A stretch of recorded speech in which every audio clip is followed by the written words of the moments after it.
Welcome to the Pocket Recovery Show. I'm your host, Vance Hansen. Each episode, we dive into the raw, real causes of fear, anxiety, and addiction. We give you the exact biohacks needed to break the cycle, quiet the internal chaos, and regain control over your life. Thanks for hitting play. Now let's get started. Welcome back to the Pocket Recovery Show. I'm your host, Vance Hansen. If you're tuning in right now, wherever you are, I want to take a quick second to invite you to just take a full, deliberate breath. If you're driving, keep your eyes on the road, but let your shoulders drop.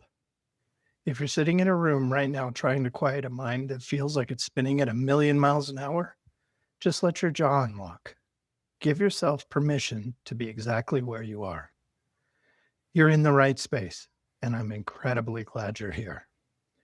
Today, we are diving into an episode that I've been deeply excited about sharing with you. We are tackling the concept that addresses the biggest trap in early recovery, behavioral change, and emotional regulation. It is the hidden mechanic behind why we loop, why we relapse, and why we feel so incredibly defeated and broken when we try to change our habits. We're tearing down the myth of the phantom brake. To understand what a phantom brake is, I want you to picture something with me. Imagine you're driving in a heavy, older vehicle down a steep, winding mountain pass.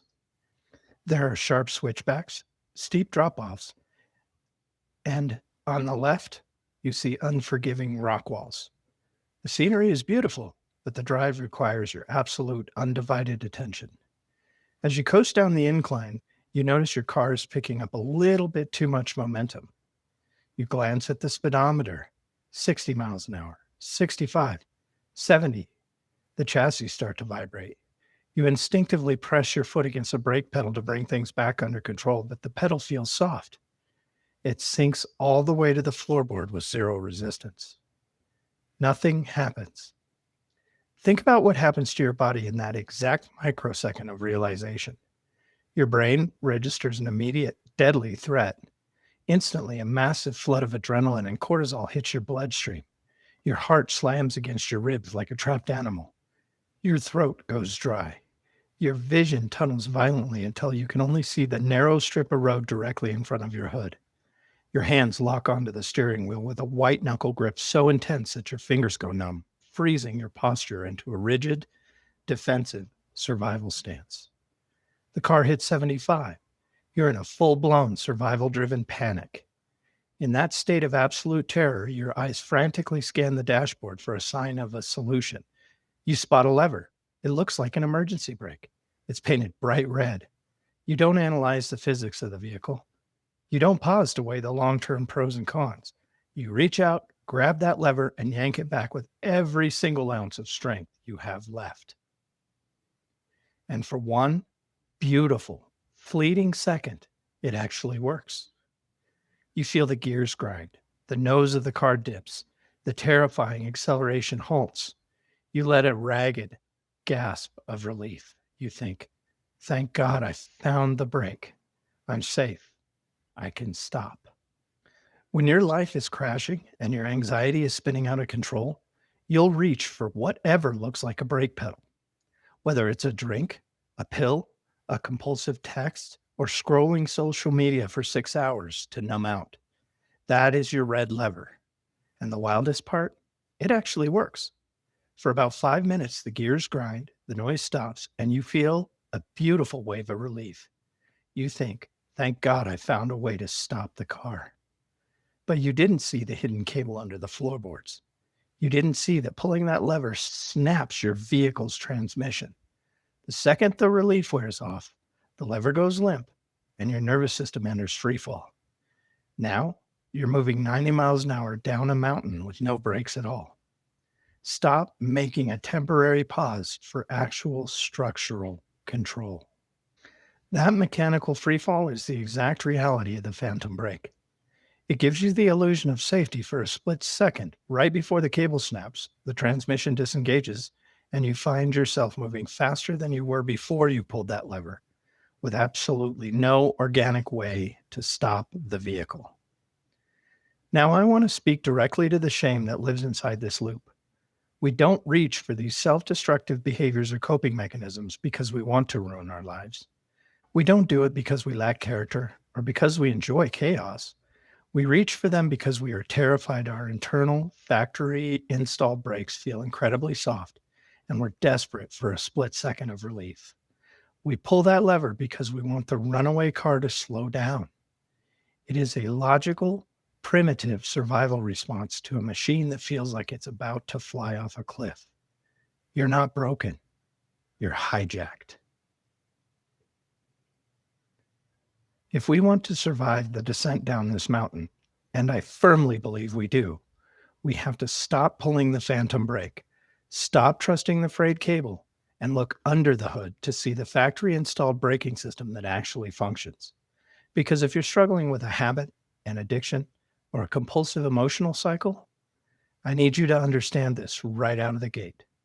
This is not a willpower problem. This is a structural mechanics problem. You are operating a highly sophisticated, deeply sensitive piece of organic machinery, your central nervous system. And you've been handed an operating manual by a culture that is completely wrong. You've been told that choosing to reach for that lever is a moral failing. It isn't. It's a design misunderstanding. Welcome back. Let's move from the metaphor directly into your body. To map out an anatomy of a nervous system crisis, we have to look at what a craving or an emotional urgency spike actually looks like when we strip away the stories. A craving is never an intellectual concept. It's not a polite written suggestion from your prefrontal cortex saying, hey, it might be nice to escape reality for a little bit tonight. No, a real deep-seated urge is a total somatic takeover. It lives in your biological tissue, your nerve endings, and your organs.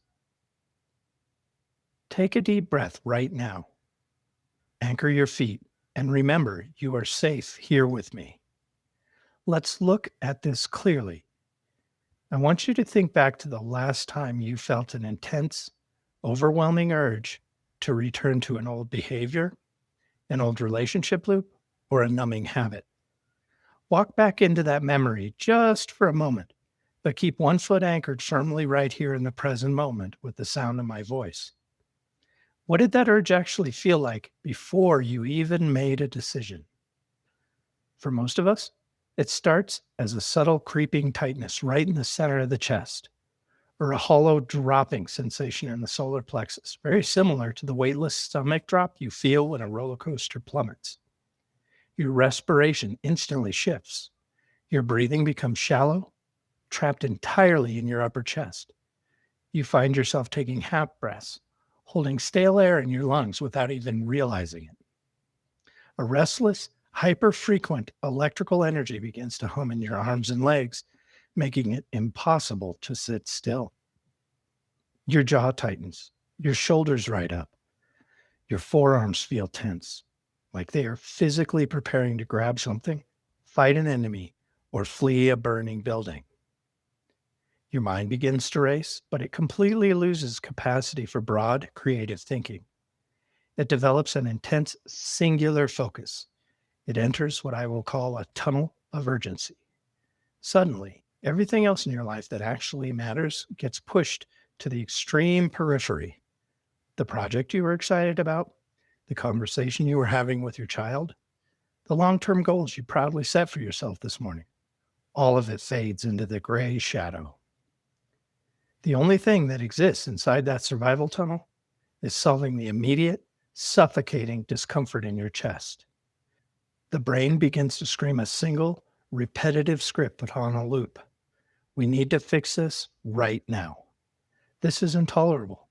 We cannot survive this feeling for another 60 seconds. Go pull the lever. When a craving hits, your brain completely stops thinking about the future. It enters what I will call a tunnel of urgency. Inside that tunnel, your long-term goals don't exist.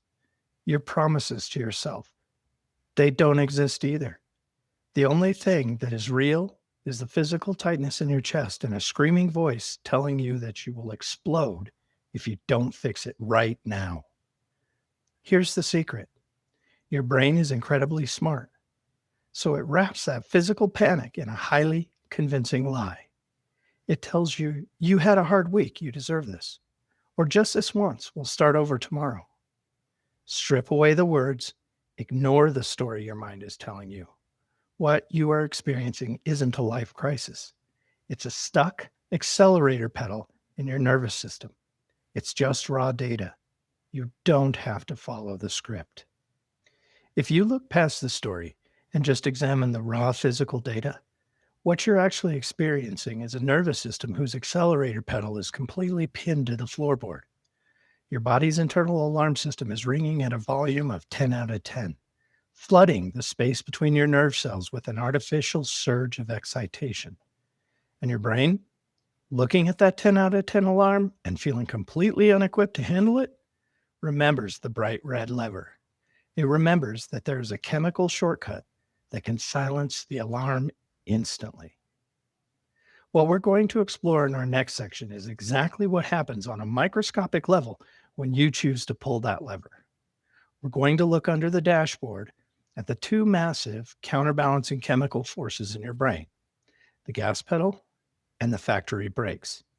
And we're going to expose the hidden, expensive contract that your brain signs every single time you choose that synthetic shortcut. Because once you understand the raw chemistry of the bait and switch, you'll never look at a craving the same way again. You'll stop seeing it as a sign that you need your old coping mechanism, and you will start seeing it for what it truly is, the chemical echo of the last time you pulled the phantom brake. Stay with me. We're lifting the hood and looking directly at the chemistry next. Welcome back to Section 2. Now that we've stood on that mountain pass together and felt the visceral somatic terror of looking for an emergency shortcut when your internal system is rolling completely out of control, it's time to actually lift the hood.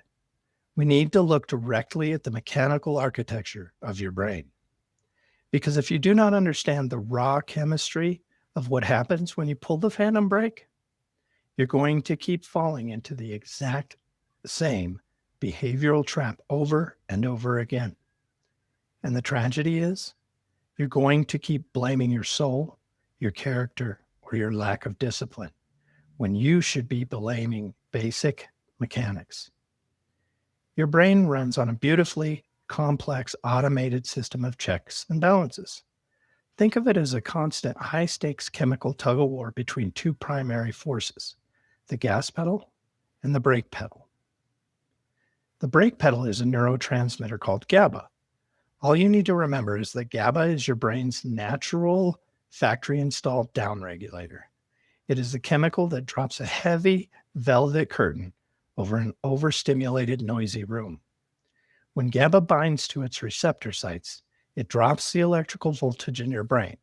Your heart rate stabilizes, your intercostal muscles relax, your breathing drops back down into your diaphragm, your thoughts slow down from a chaotic scramble into a manageable, single-file line. GABA is the biological voice that whispers, "You are safe.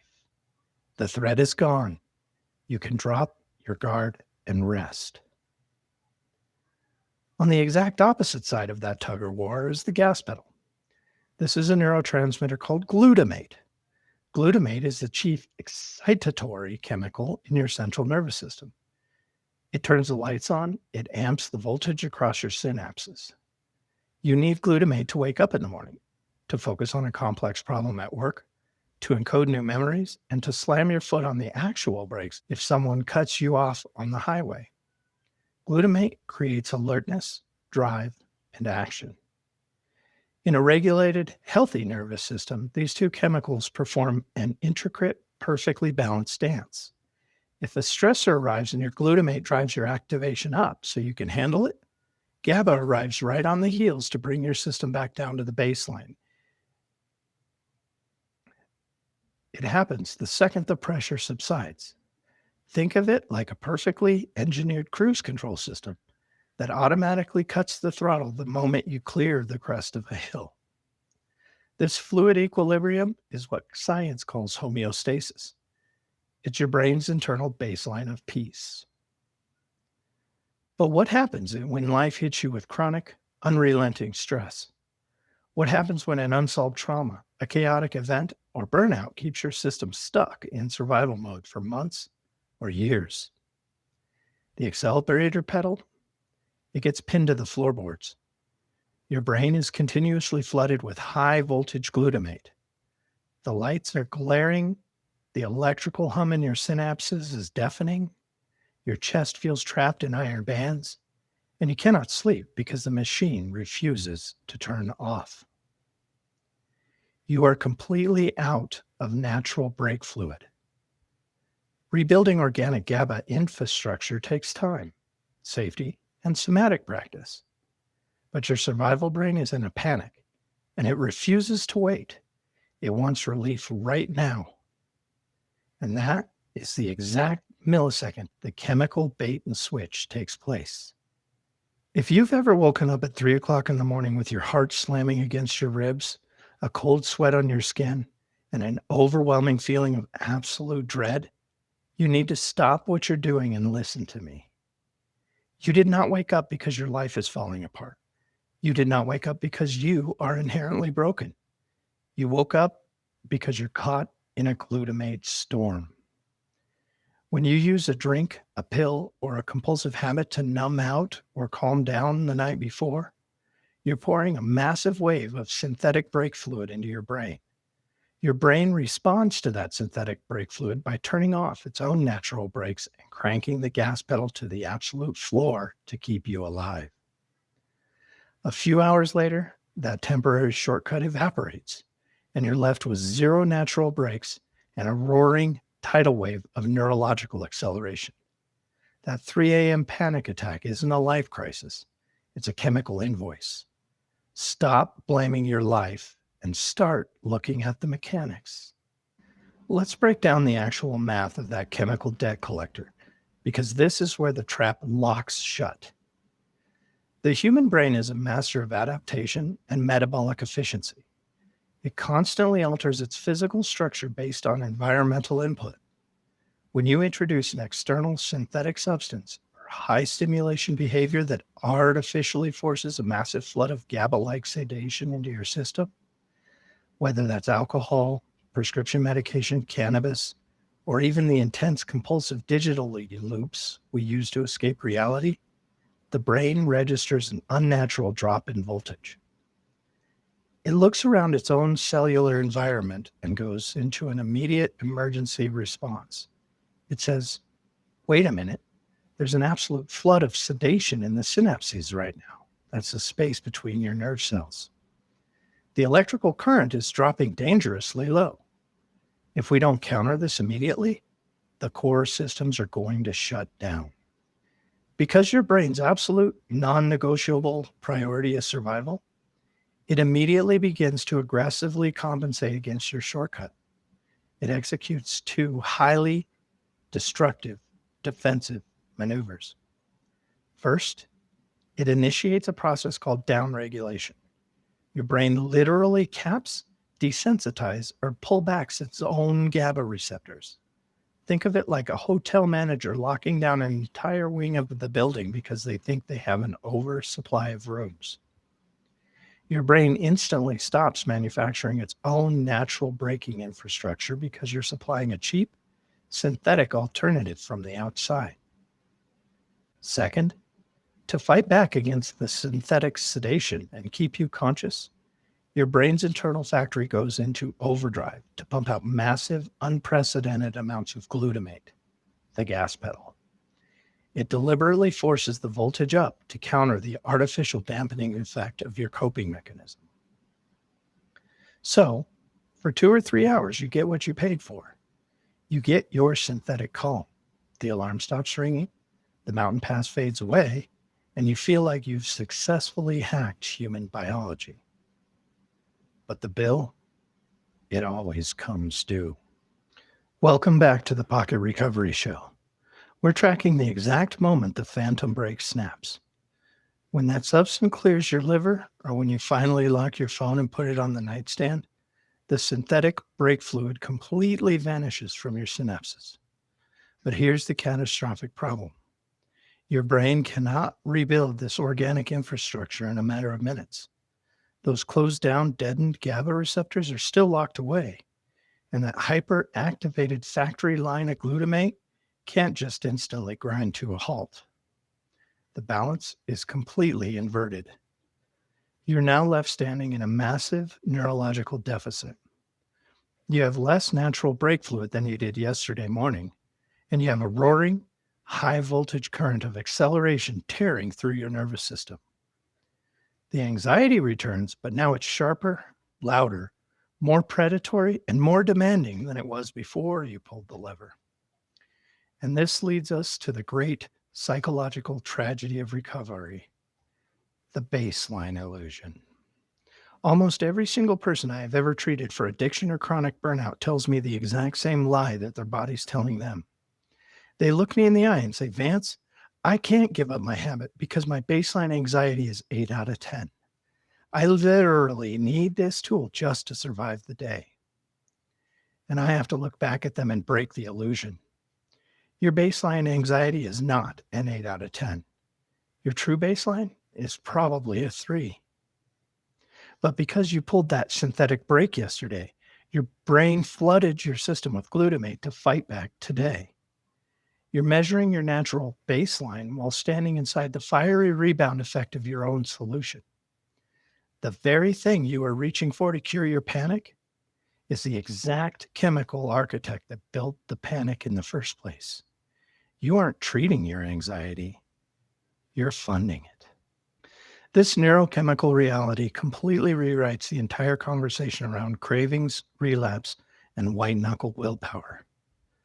When you're trying to break an old cycle, whether you are 3 days away from a substance, trying to sever a toxic behavioral loop, or trying to unhook yourself from a compulsive digital addiction, your brain is going to feel an intense, localized, physical restlessness. And remember, your brain is a narrative spinning machine. It can't sit with raw, unclassified physical discomfort without trying to assign a label to it.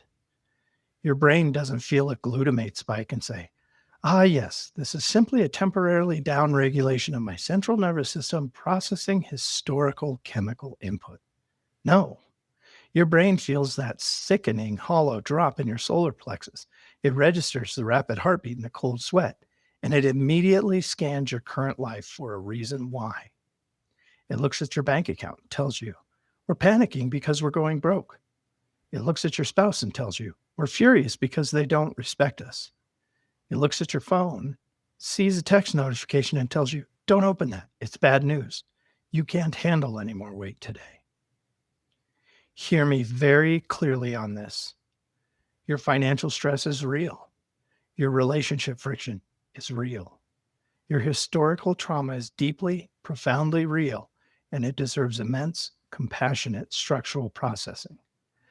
But the sheer volume, the life or death urgency, and the terrifying weight of the craving you are experiencing inside that tunnel, it's a mechanical lie. It's an artificial chemical echo of the last time you pulled the phantom brake. If you believe the story your mind spins during a glutamate storm, you will always reach for the red lever every single time. You will tell yourself, my life is just too chaotic right now. I'll get clean when things calm down. But things cannot calm down because every single time you pull that lever to escape the storm, you reset the neuroplastic clock. You guarantee that tomorrow's glutamate spike will be just as high, just as terrifying, and just as automated. To break the loop, we have to decouple the raw physical sensation from the psychological narrative. We have to learn how to look at the tightness in our chest, the sweating palms, the racing thoughts, and stop treating them as proof that our life is a disaster. Instead, we must treat them as proof that the machine is actively trying to heal itself. That discomfort isn't a sign that you're failing. It's the exact physical sensation of your factory brakes slowly, meticulously being rebuilt. In our next section, we are going to expose the psychological trap of misattribution, how our minds take this chemical hangover, blame the wrong targets, and accidentally lock us into a lifetime of running from an echo. Stay anchored. We'll be right back. Welcome back to the Pocket Recovery Show. I'm Vance Hansen. If you're just joining us or if you're riding with us through this whole hour, take another deep, grounding breath. We've already laid down the heavy framework today. We were in the car on that terrifying mountain pass. We exposed the illusion of the bright red emergency lever, and we pulled back the dashboard to look at the violent chemical tug of war between GABA and glutamate. Now, we have to talk about the psychological fallout from that chemical war. Because your brain is not just a biological computer running on fluids and electricity. It is also an aggressive, non-stop narrative construction machine. It cannot handle the abstract state of existence. It demands an explanation for everything it experiences. And that brings us directly to the psychological landmine we are deconstructing in this section, the trap of misattribution. In psychology, there is a well-documented phenomenon known as the misattribution of arousal. All that means is that when your body experiences a sudden intense wave of physical activation, a racing heart, tight muscles, or a sudden drop in your stomach, your conscious mind immediately looks out at your environment, finding the closest plausible target, and blames that target for how you feel. It was the now famous 1974 study by psychologists Dutton and Aaron that tested a scenario. If your heart is pounding because you just walked across a dangerously high suspension bridge and an attractive person walks up to you and asks you a question, your brain doesn't think, wow, my heart is beating because I'm terrified of heights. Instead, it misinterprets the physical adrenaline and says, wow, my heart is beating because I'm intensely attracted to this person. It maps a psychological narrative onto a purely physical state of arousal. When you're standing inside the aftermath of a glutamate storm, this exact same psychological trick turns deadly for your recovery. Remember what we established in section 2. When a synthetic phantom brake wears off, your brain is left with a massive deficit of natural calm and a screaming excess of neurological acceleration. Your body enters a state of raw, unfiltered chemical panic. You wake up at 3 a.m., or you hit a massive wall of exhaustion and irritability at 4 p.m. on a Tuesday. Your nervous system is running like a 5-alarm fire. But your conscious mind doesn't understand this down-regulated receptor sites. It doesn't have a visual monitor showing you the empty synapses. It just registers the raw, localized data of the suffering. It feels the fire. And because it cannot sit in the dark with an unlabeled fire, it immediately begins to hunt for a narrative. It looks around your bedroom, your house, your office, or your phone, and it aggressively builds a case against your life. When you're breaking a habit and that wave of anxiety hits your chest, your brain is going to play a very dangerous trick on you. It's going to look for a target. It will look at your marriage and say, you're anxious because you married the wrong person. It'll look at your job and say you're panicking because your boss is a monster. It will look at your bank account and say you're terrified because you're a financial failure. Hear me right now. Your marriage might have friction. Your job might be stressful and your bills might be high. But that life or death panic in your throat, that is not a situational crisis. That is a chemical echo from the last time you numbed out. Your mind, it's taking a routine life problem and painting it with the terrifying colors of a biological emergency. Stop burning your life down to escape a chemical hangover. Let's walk through a universal archetype of how this destroys high-functioning people every single day. I see this specific pattern constantly in my clinical work, and I want to see if you recognize this narrative in yourself. Let's look at a classic profile, a professional who operates at a massively high stress volume all week long. They're a high achiever, a corporate leader, an entrepreneur, or a healthcare worker.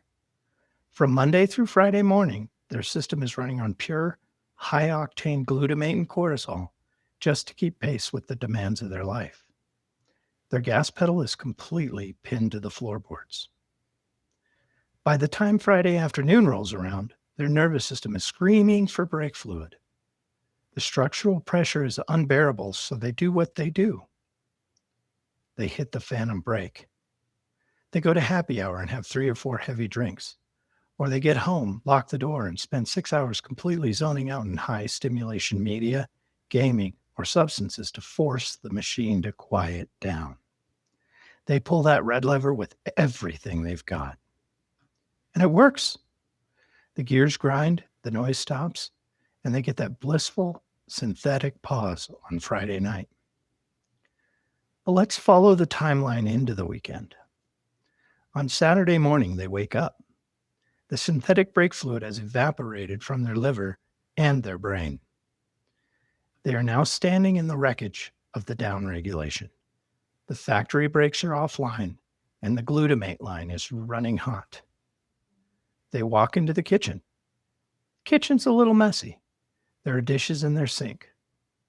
Their partner or their kids are making a normal amount of morning noise. The dog is barking to go outside. In a regulated, homeostatic state, a messy kitchen is a level 2 inconvenience. It's a 10-minute cleanup chore. But inside the glutamate storm, the brain cannot process a level 2 inconvenience normally.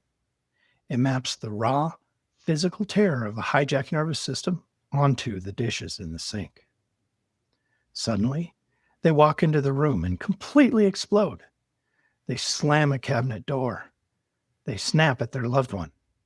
They retreat to the garage or the bedroom, locked inside a furious, toxic internal monologue. And what is that monologue saying? It's saying, nobody helps me in this house. My family doesn't respect my boundaries. I work 60 hours a week to fund this lifestyle, and I can't even get a peaceful Saturday morning. My life is a complete disaster. Welcome back to the Pocket Recovery Show. We are dissecting the Saturday morning blowout, and we're exposing the lie of misattribution. Look at what just happened to that high-achieving professional. They genuinely believe they are furious about the dishes in the sink. They genuinely believe their marriage is failing or their family is ungrateful. They've mapped a massive, catastrophic narrative onto a minor, situational reality. And because they believe the narrative, they take an action based on the lie. They say, if my life is this miserable and if nobody cares about me anyway, I might as well just do what I want. They storm out or they isolate themselves. And by Saturday night, they're pulling that red lever all over again to escape the very misery their brain just invented. Hear me now. This is how the loop becomes self-perpetuating. The solution you chose on Friday night created the chemical panic on Saturday morning. Your mind lied and told you the panic is your family. That made you feel lonely and resentful, which drove you straight back into the arms of your coping mechanism on Saturday night. You are fighting ghosts. You're rearranging the furniture in a burning house instead of putting out the fire. This is why what culture calls the geographic cure or the situational fix never works for long-term recovery. How many times have you told yourself, if I could just get a new job, everything would change? Or if I could just move or get out of this relationship or finish this project, then I would finally be at peace. You can pack all your bags, quit your high-stress job, sell your house, and move to a quiet cabin in the middle of the Colorado mountains. You can remove every single stressor from your life. But if you don't change how you treat your nervous system, the loop will follow you. Because on your first Saturday morning in that peaceful mountain cabin, your liver is still going to clear the shortcut you took the night before. Your GABA receptors are still going to be downregulated. You will stand on that porch looking out at $1 million view of the Rockies, and your chest will still tighten up with an absolute suffocating panic. And because there are no dishes or bad bosses left to blame, your brain will start turning inward, telling you that you are fundamentally broken. Stop running from your geography. Your anxiety didn't come from your environment. It came from your operating system. If we want to build a life of authentic somatic recovery, we have to become master detectives of our own internal states. We have to develop the absolute discipline to stop translating physical data into psychological drama. When you feel that familiar hollow drop in your solar plexus, or that sudden surge of irritancy that makes you want to bite the head off of anyone who speaks to you, I need you to halt before you send that text, before you make that accusation, or before you throw your hands up and say your life is a failure. I want you to look directly at the machine. Ask yourself this mechanical question. Go ahead, write it down. Is this an actual emergency in my physical reality right now? Or am I just standing in the middle of a glutamate rebound? Did my life actually fall apart in the last 20 minutes?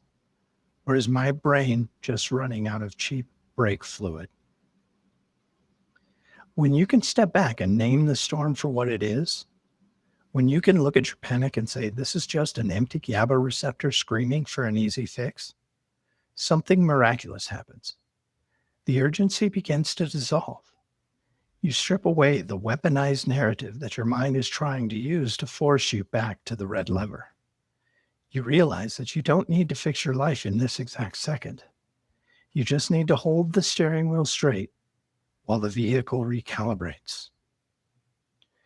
In our next section, we're going to dive into the masterclass of how you actually execute that hold.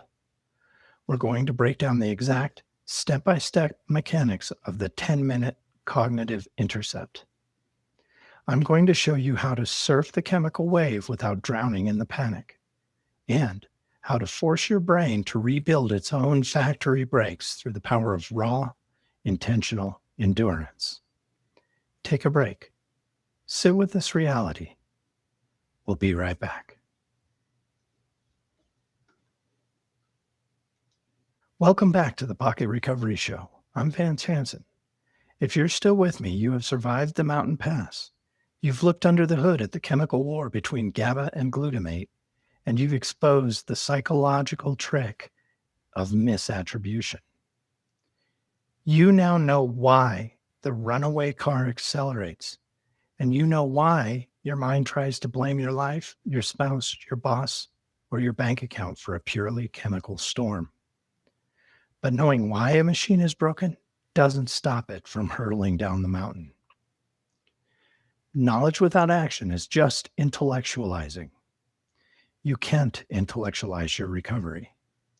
If we want to survive the descent, we have to move out of our heads and directly into the driver's seat. We need a physical, real-time intervention that can hold the vehicle steady while your brain chemistry recalibrates itself. In this section, we're conducting a tactical masterclass on the 10-minute Cognitive Intercept. A single craving wave typically lasts anywhere from 10 to 30 minutes to completely clear your system. I know that sounds like an eternity when you're panicking, but here's the secret.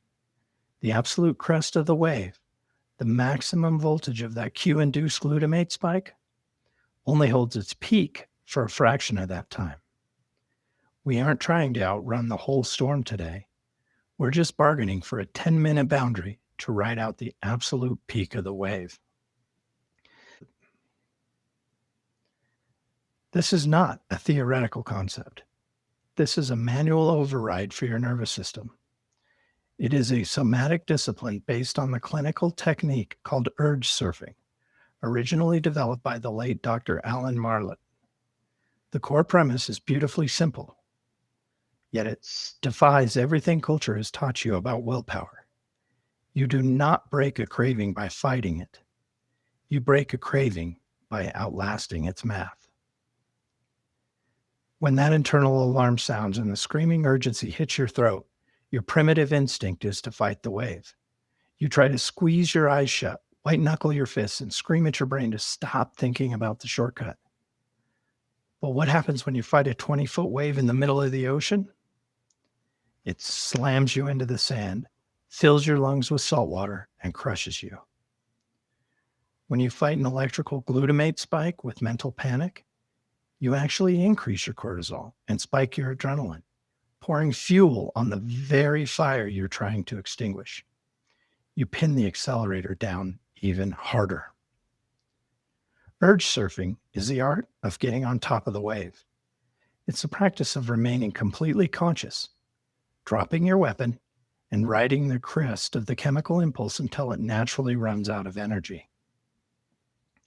Because here is the secret that the phantom brake has hidden from you for years. Every craving has a shelf life. A craving is not a permanent state of existence. It's nothing more than a temporary chemical wave. And just like a wave in the ocean, it has a mathematical peak and a definitive point of decay. When your brain floods with an urge to return to an old habit, that glutamate spike naturally peaks at the 10 to 12 minute mark. If you do not feed that spike with mental panic, and if you do not feed that spike with mental panic, and you do not comply with it behaviorally, that chemical impulse must mathematically decay. It runs out of fuel.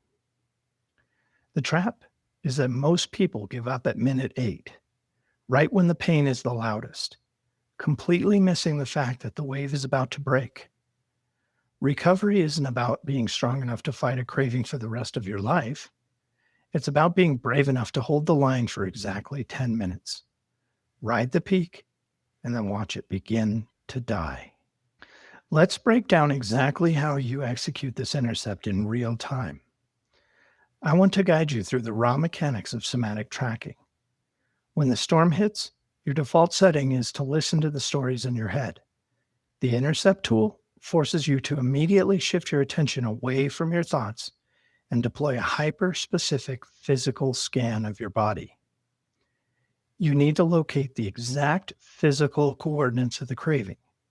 You need to treat the urge not as an emotional crisis, but as a localized biological phenomenon. Let's do a live diagnostic right now. Think about where a survival spike uniquely manifests itself in your anatomy. For 90% of us, it anchors itself in 3 specific places in your body. The first place is a deep, suffocating tightness right in your solar plexus in the center of your chest. It feels like an internal fist squeezing your lungs or a heavy iron plate pressing down on your sternum. It forces your breathing to become shallow, rapid, and trapped entirely in your throat. The second place is jaw tension. You will find that the muscles are locked tight. Your teeth are grinding together, and the hinges of your jaw are aching as your body unconsciously prepares to bite down or brace for the physical impact. The third place, it's highly distinct, restless electrical vibration that hums through your limbs, particularly concentrated in your forearms and hands. It feels like an intolerable itch in your nerve endings, a biological command screaming at your arms to reach out, grab the lever, and pull. When the interceptor begins, your job is to become an objective, third-party observer of these 3 coordinates. Instead of running from the tightness in your chest, I want you to lean directly into it with your awareness. Move your attention right into the center of that iron plate. Don't try to change it. Don't try to breathe it away. Don't judge it as good or bad. Just map its boundaries. Ask yourself, how wide is this tightness? Is it sharp or is it dull? Does it feel hot or does it feel cold? Bring your awareness to your jaw. Consciously allow the teeth to separate by just a millimeter. Notice the exact sensation of that muscle resisting the release. Look down at your forearms. Feel the restless energy humming through your wrists, and just watch it breathe. By tracking the somatic data objectively, you achieve something monumental You separate the observer from the experience. You realize that you are not the anxiety. You are the space in which the anxiety is currently moving. Welcome back to the Pocket Recovery Show. We are inside the masterclass of the 10-minute Cognitive Intercept. We've just mapped out the somatic coordinates of the storm in our solar plexus, our jaw, and our forearms. Once you have stabilized your physical body by tracking the data, you must immediately execute step 2, the internal narrator shift. This is where you change the software script running in your head. When you're in the tunnel of urgency, your primitive mind is running a catastrophic loop. I can't handle this. I just need to fix this right now or I'm going to snap. Just give me the shortcut. You must interrupt that. You must interrupt that broadcast with absolute authority. You need to speak to your nervous system the way an experienced flight instructor speaks to a student pilot when the plane hits turbulence. Calm, unhurried, and anchored strictly in structural mechanics. That phrase I used earlier, I want you to write it down. I'm going to say it again. Lock it in your phone, whatever you have to do, but say it out loud when the wave hits. This is a down-regulated receptor site screaming for an easy fix. It is a chemical echo, not a current emergency. Let's dissect why those specific words carry so much psychological power. When you say, this is a down-regulated receptor site, you instantly strip away the moral shame. You remind your brain that you're dealing with biology, not a defect of character. When you say it's a chemical echo, you dismantle the illusion of time. You recognize that the suffering you're feeling right now isn't being caused by your current life circumstances. It's just the delayed vibrational feedback of the shortcut you took hours, weeks, or months ago. And when you say not a current emergency, you signal absolute safety to your amygdala. You tell your primitive survival brain that despite the 10 out of 10 volume of the alarm, there is no mountain lion in the room. There is no fire. There is no car flying off a cliff. The environment is perfectly safe. It's just the machine running its automated cleaning cycle. The next time your brain screams that you need to relapse or numb out to survive, I need you to pause and use this internal narrator shift.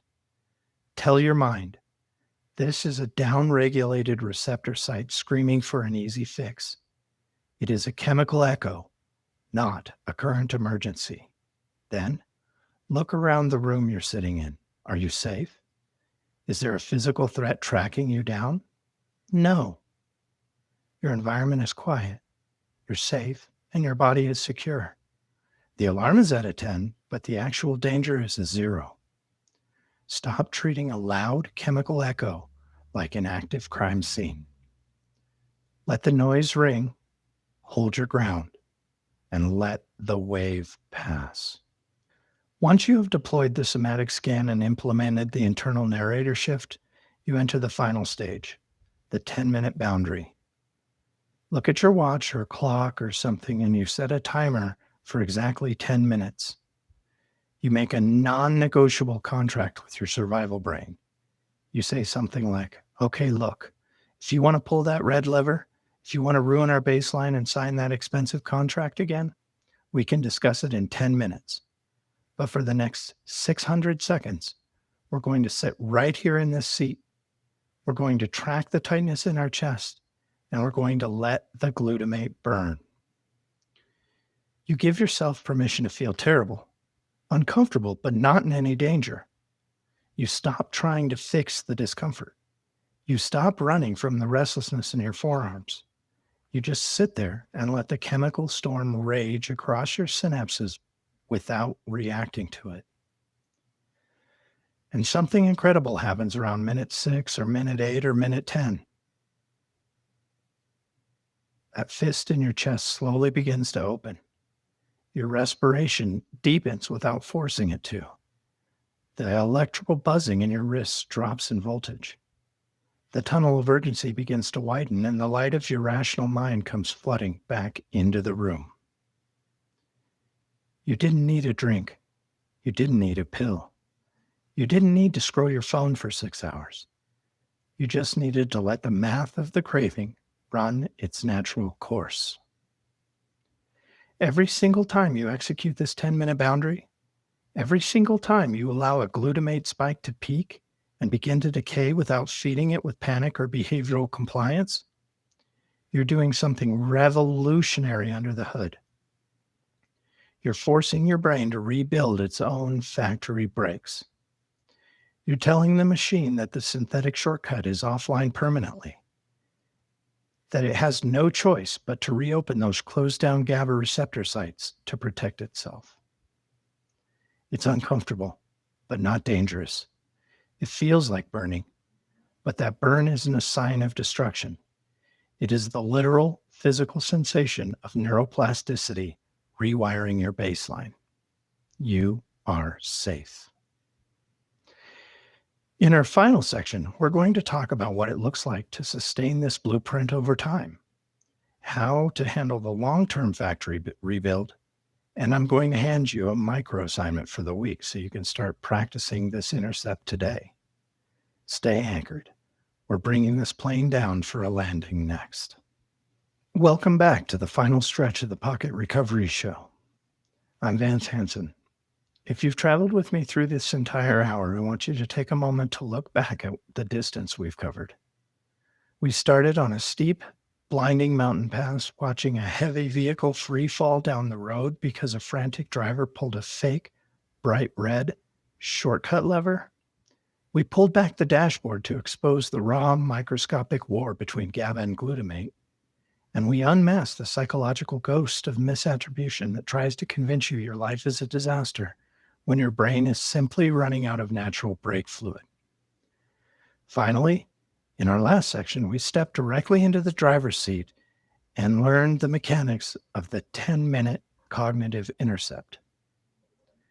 As we bring this episode down for a landing, I want to leave you with a message of radical, evidence-based biological hope. When you are deep inside the early days of breaking a habit, changing a behavior, or regulating chronic emotional burnout, the sheer volume of anxiety makes it feel like you are permanently broken. Your mind will tell you that you have ruined your neurochemistry, destroyed your baseline, and that you are doomed to feel this frantic, hollow restlessness for the rest of your life. Hear me clearly. That is a biological lie.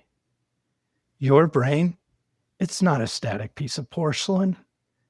It's a highly dynamic, endlessly adaptive living organ. The scientific term for this is neuroplasticity. The brain's built-in ability to structurally rewrite its own neural pathways based entirely on consistent experience. Think about the profound implication of that mechanic. The exact same adaptive intelligence that closed down your natural GABA receptors because you were supplying a synthetic alternative, it's the exact same intelligence that will rebuild them the moment you cut off the supply. Your brain didn't downregulate your brakes out of malice. It did it out of efficiency. And it will reopen those factory brakes the exact second it realizes that cheap shortcut, well, it's never coming back. But that rebuild, it requires you to endure that friction of unbraked state for a short, controlled intervals. It requires to let you run the engine hot without pulling the red lever. When you stop an old habit and you feel that raw, jittery anxiety tearing through your chest, I need you to change how you look at the pain. That discomfort is not proof that you are failing. It's not proof that your recovery is broken. That burning restlessness is the literal physical sensation of neuroplasticity in action. It's the sound of your brain reopening locked receptor sites and rebuilding your natural factory brakes. You have to endure the friction of a repair shop if you ever want to drive a functional machine again. This discomfort isn't a sign of destruction. It's the tax you pay for transformation. Don't run from the burn. That's where the healing lives. To lock this concept out of theory and drive it straight into your practical reality this week, I'm handing you your micro assignment for the next 7 days. I'm not going to ask you to cure your anxiety forever or to promise you that you never feel stressed again. That's an impossible standard. Instead, your assignment is simply to execute one clean intercept. Sometime this week, you're going to hit the wall. You're going to experience a classic glutamate storm. The phone will ring, an email will land, a conflict will spark, or you will hit that routine at 4 p.m. wall of sheer exhaustion. That familiar, sickening iron fist will squeeze your solar plexus. Your jaw will lock, your forearms will buzz, and your brain will scream for the bright red lever. When that millisecond arrives, I want you to pull out your phone or your notes, look at a clock, look at a stopwatch, hit start. Step away from the situation. Run the somatic scan. Look at the coordinates of the fire in your body. Speak to your system with an absolute authority and say the script. This is a down-regulated receptor site screaming for an easy fix. It is a chemical echo, not a current emergency. And then hold the line. Hold it for exactly 600 seconds. Let the alarm ring at a volume of 10. Watch the clock tick through minute 4, minute 6, minute 8. Prove to your primitive survival brain that you can sit inside a chemical echo without crashing the car. Watch the wave peak, watch it fracture, and watch it naturally decay. Every single time you do that, you put a brick back into the foundation of your authentic baseline. You reclaim your autonomy one receptor site at a time. Practice your interceptor this week. Disconnect the frayed cable. Protect your biological baseline and stop trusting the phantom brake. Thank you for tuning in to the Pocket Recovery Show. I'm Vance Hansen. Take care of your machine, stay anchored, and I will see you right back here next time. That wraps up today's episode of the Pocket Recovery Show. Remember, change doesn't happen in giant, heroic leaps. It happens in the tiny, invisible spaces between a trigger and a reaction. Every time you choose a deep exhale or a somatic reset instead of running for an escape hatch, you are rewriting your nervous system. If these strategies brought you some clarity or relief today, please hit subscribe, leave an honest review, and share this episode with just one person in your life who always seems to be running on empty. Let them know they aren't broken either. For real-time support and the daily tools we talked about today, head over to pocketrecovery.app. Your scaffolding is waiting for you there. Until next time, keep your feet on the floor, listen to your system, and be remarkably gentle with your biology. We'll talk soon.